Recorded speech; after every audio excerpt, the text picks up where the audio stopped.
Nandito kami ngayon sa harap dahil pipitasin na ni Habi yung Indian mango niya. Yan yung Indian mango niya. Paano na masira, baka masira pa to. Yan, kakainin na namin yan mamaya. Tapos yung isang mangga doon, kukunin na namin ulit kasi may nahinog na naman. Nung nakarang araw kinuha namin, tapos ngayon may nahinog na naman. Ayun o.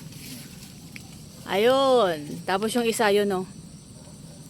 Yan, kukunin na namin yung mga nahinog. Baka masira pa. Kunin mo na lahat ng nahinughan. Yan.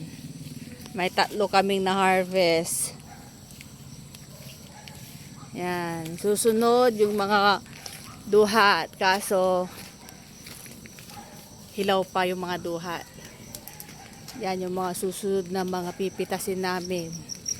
Tapos dito sa side na to, kukunti pa. Wala pang nahihinog dito sa side na to. Yung mga bunga niya, wala pang nahihinog. Ayan o. Yan.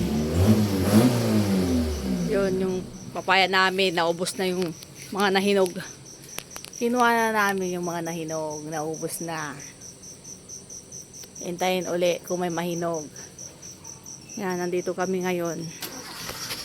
Bye-bye!